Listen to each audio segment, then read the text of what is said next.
wisdom to the world.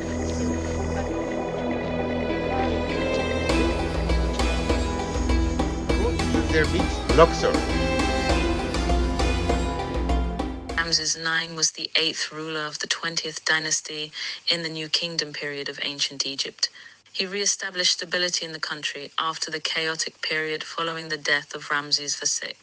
According to Papyrus Turin, Ramses IX reigned for 18 years and 4 months, and died in April 19, 2024 of his reign. His tomb, KV6, is the first tomb that had been opened since antiquity, and dozens of inscriptions in the tomb were left by ancient visitors. This tomb was the last royal tomb to be dug in the Valley of the Kings in Luxor. The tomb has a simple plan influenced in its early stages by the tomb of Ramses III KV11. In addition to this, the tomb has much in common with the tomb of Ramses V KV9 from a decorative and archaeological standpoint. The size of the tomb is average for royal tombs in spite of its abbreviated plan, but the dimensions of its gates and corridors are the widest in the valley. The colonnade of Amenhotep III has 7 pairs of 52-foot-high open-flower papyrus columns, which still support their huge architrave blocks. An avenue of human-headed sphinxes of over 1.5 miles, 3 kilometers, once connected the temples of Karnak and Luxor.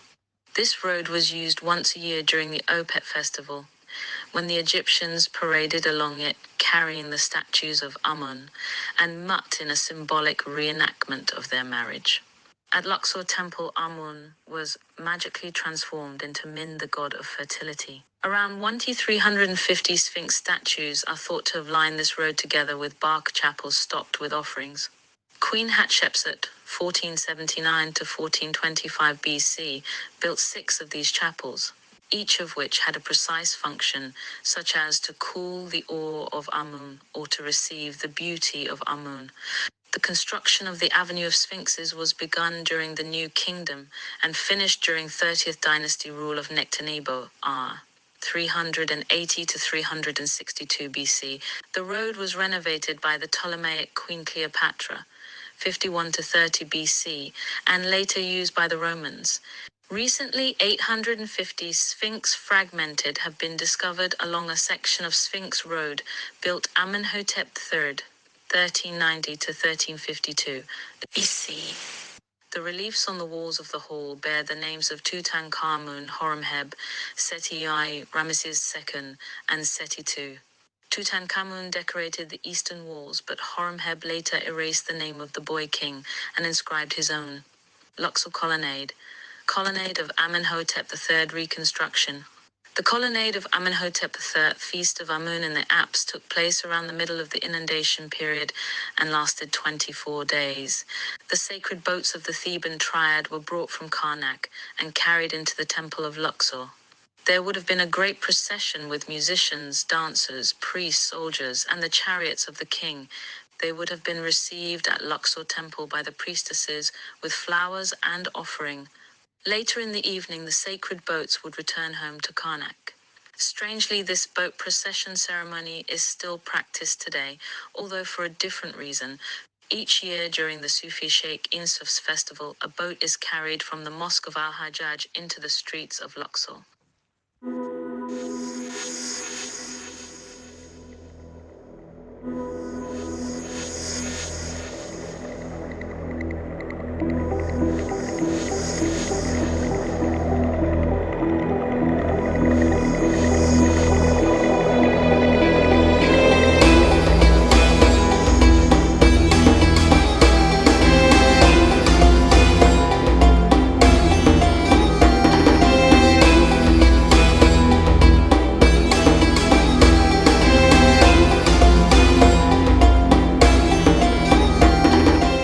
Tutankhamun, also known as Tomb Number KV, holds a special place in history as the burial site of the young pharaoh who reigned during Egypt's 18th dynasty. Nestled in the Valley of the Kings, this tomb is renowned worldwide for being the only royal tomb discovered relatively intact, a rarity among its contemporaries. Unlike the grander royal tombs, which are elaborately decorated, Tutankhamun's final resting place is modest, consisting of 4 chambers, an entrance staircase, and a corridor.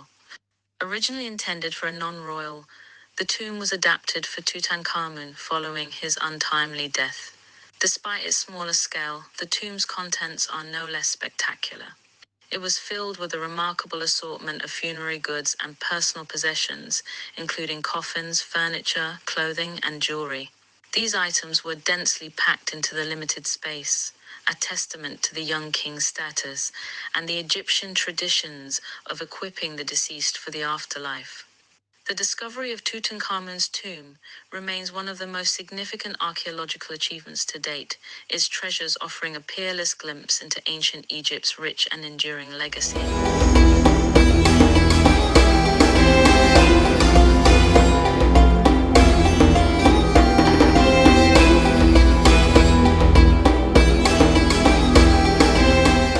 Nefertiti is the most famous queen of pharaonic Egypt. She is the wife of King Akhenaton. Her fame has exceeded that of the other queens. Nefertiti was the daughter of priest Ai, who ruled Egypt after Tutankhamun. Her mother was the royal wet mother. Nefertiti had several epithets, among which was the goddess of beauty who provides happiness. Nefertiti enjoyed an outstanding position to her husband at all formal and religious occasions and ceremonies. She was Akhenaton's partner in the propagation of the first call for monotheism in the history of mankind. Egyptus, Egypt, it means the dark country. It means dark, they mean the Nile mud. The Nile always floats, brings some mud. It means they have a lot of fertility. It means they could to cultivate everything. It means the dark country, or we call it Egypt today.